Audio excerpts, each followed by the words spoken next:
when it comes to businesses, understanding what is my unique product offering and how do I curate that and cultivate that and then also scale that for opportunities. Yeah, I think it also could go both ways. I mean, a lot of artists get caught trying to become something, you know. So in as much as, and if I ever had to have it away, I'm happy for Hollywood to make me whatever they fucking want to make me. Because it's Hollywood, right? But I think in terms of artistry, I think for me, I've been fortunate enough to have had a history in art before acting. You know, so I grew up as a painter. I went to an art school, and I spent a lot of my, you know, childhood life, my entire high school life, kind of in an art school with singers, dancers, actors, you know, musicians, and I was part of the arts department, so we'd paint and already that can seem like a micro industry on its own, right? Like this micro industry of coolness. Yeah. And it's just a fucking high school, right? Yeah. But we're all kind of chasing cool. And I learned very early in my life that what's really cool is what's relatable, right? Is the idea that it's real. Because what makes magic so fascinating that it happens right in front of you, right? So you get caught between this thing of like, I know life is real and I've calculated things to be this way, but right in front of me right now, in a tangible kind of reality, this person, this magician has proved it to be the other way. So if I put that into context, it's the audience that believes that about human beings, that the star looks down on us because maybe you drive a car they don't have, but when you as the person prove that to be the other way, I think it becomes magical for your fans or people, whatever, to say, oh fuck, Denim's actually a normal guy, because you're taking their perception that they've created as real or held as real to say, man, he's on TV. I saw him in this really nice suit, which is costume. You don't even own it. I saw him in this fancy car. I mean, you know, Quenzo was in a Maserati in our telenovela, and everyone calls me, what's his car? I'm like, it's not his car. It's the car we get. Well, you know. you remember that day that we went to the Melrose Gallery? Yeah. And then Ruzi at the Melrose Gallery. Yeah. We walked in and she was like, Mandla, is this your friend? That's the guy from, you know, I think the wife, yeah. I was like, yeah, he's in Heart of the Hunter. She's like, oh my God, he's so cool. I always thought he was that guy in that show who's this baddie. Oh my God, can I take a picture with him? I'm like, yeah, he's down to earth. That's the character. Does that though, right? No, but that is the arts. That's what I'm saying, right? That's just the fun about doing what we do. Yeah. But I mean, we really have to look at that as something that's real and something for artists to be very mindful of and aware of, is that people know you through a frame. And when I say know you, they believe that they know you. Yeah. That's the power of what we do, man. You know what I mean? So if it goes ever unaddressed, you're allowing that perception to continue, right? And I think in a business conversation, that can be a good thing and that can be a bad thing. So what really I can credit to my success is that whenever I'm not working, I'm Bonko. And my idea of work is really work. Like it's work that I put down and put away and live my life and watch TV and play Xbox, right? So I never transfer these things. So if someone sees me on the street, I'm often like, whoa, oh yeah, fuck, I act on, I do that thing on TV, you know. We had it was a master class, I suppose. I can't remember what the name was. It was Moulin Rouge, I think. The director Buzz Lerman came to give us a master class, and he was talking about after every film, you know, it's important to just switch off. Yeah. Go to those normal things, and I do that. Yeah. Go to those normal things, like going to the shop and buying this and that. Pay the car guard. Pay, get in your car. pay the car guard Yeah. and getting in a bus or a taxi, whatever, Yeah. just so you come back. Because when you're in the film set, what happens is that, especially being the lead actor or the director, it starts becoming this thing of, oh, can I get this for you? Or can I get that? Yeah. And then perception of anything. you don't have No perception of anything, reality. like Reality at is all. suspended. Yes. Yeah, For as the long whole as you're year, there. Yeah. Oh, can I get anything for your boss? And Right. you gotta, and then De Niro, I had De Niro also say like, you gotta stay calm Yeah.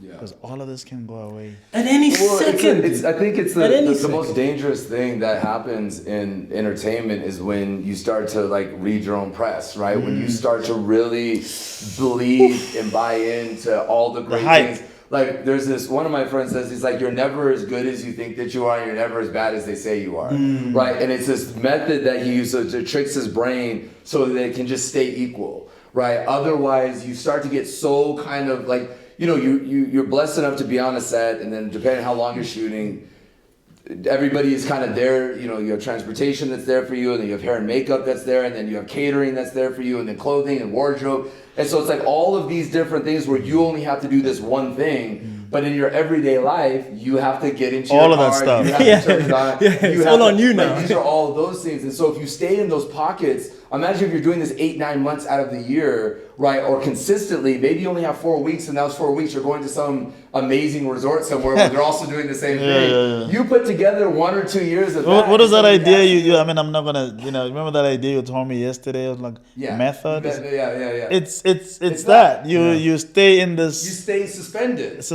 in this. You have no idea Yeah, how so much it's- gas is, how much a gallon of milk is. Yeah. But I think that it's part of those things of also being around people that also allow you, that can always tell you the truth. I think sometimes the hardest part is that the higher you get, you start to see other people that maybe you saw on television before you, and you were fans of them, and now you're seeing them in those spaces, and then becomes this giant kind of circle of celebrity, which is cool, but then oftentimes you get surrounded by people that just tell you yes, that everything that you do is great, and that there is no wrong. So there's an importance about having a real foundational, being plugged into something like an umbilical cord, something that says, I appreciate the opportunities of what this is monetarily, scaling wise in my business, but then I also have a thing that I go and do that grounds me, like you farm. Yeah. Right, he goes he farms, right, and it's like that has nothing to do with being a director, or like if you have kids, and I'm sure some of the people who are watching this, you've been in this. If you have kids, they're not talking to you like director, dad, actor, dad. They're like, play with me, imagine, take me skating, go to this, do that. Like, so those are those types of beautiful things, and I think that as we kind of talk about the business of entertainment, kind of rounding the corner, for you. What is kind of the next step for you that you're looking at? Now with the success of our lunch, I believe now we're about to be probably on the 3rd week, #1, right? Which is an amazing thing. Congratulations! On Netflix. Congrats! Just in case we haven't talked about it yet, we're talking about Heart of the Hunter. That's on Netflix. Just in case you haven't heard it for the 17th time. What do you feel like for you now, riding on the success of this? What is something that is kind of in your purview that you're kind of trajecting yourself to be, or are you taking that time right now where you're saying, you know what, I'm just gonna kind of relax, and then in a couple of weeks I'll figure out what's next?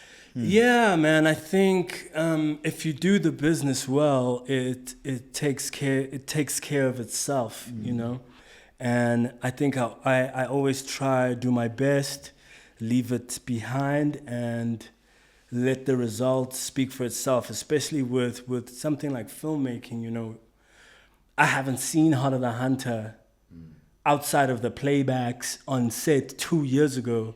You know what I mean? Like, so for me, like when I left Cape Town, it was literally done. Like if I didn't do good then, there's nothing more I can do in this moment, right? So yeah, man, I'm grateful. I always call it an audience medium. Yeah, it's really about the audience and what they say goes. I mean, we watched the film, and I mean, we were all in at the premiere and at the previews or whatever, and we were all very excited. And I'm like, give it to the people. And not the people that are so close to it. It could be the best thing in the world to you, dude. And it's the my child is so talented. Like, And I've learned through per se jobs that I took lightly, blowing up, and jobs that I was like, this is gonna be the shit, and it flopped. So now at this point in my life, I'm just like, it's done. Thank you, God. This worked. On to the next one, and I'm going to offer the next filmmakers the same professionalism and the same commitment I gave Mandla.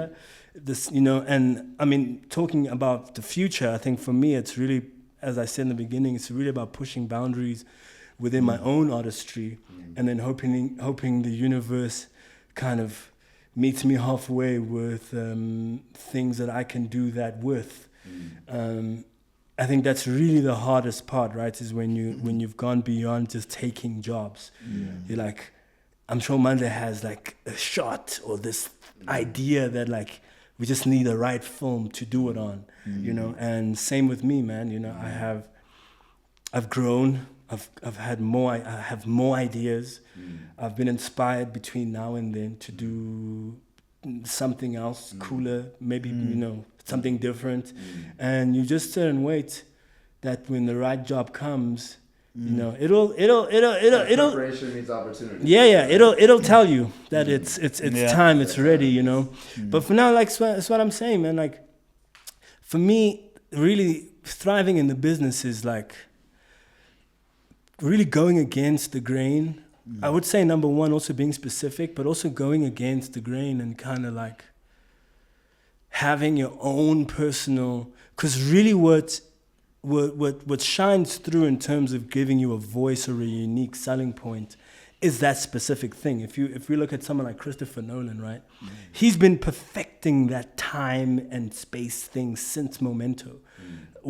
Perfecting, I mean, nothing is perfect, but he's been interrogating that idea with every film. I mean, Dunkirk is a little bit of a in-betweener, but every film you can see the subject matter that he's interested in, and each attempt he kind of grows in a better stride, and I think same with me as an actor, same with Mandla as a director, and I think if you stick with that kind of becomes your voice, kind of becomes your identity within the ecosystem, within the galaxy. That's how we know that one is Jupiter. Why? Because that one really focuses on this, and that gives Denim, his own space as well, to be like, okay, and then that's Denim, and then that's Bonko. Why? Because Bonko does this, and Denim does this.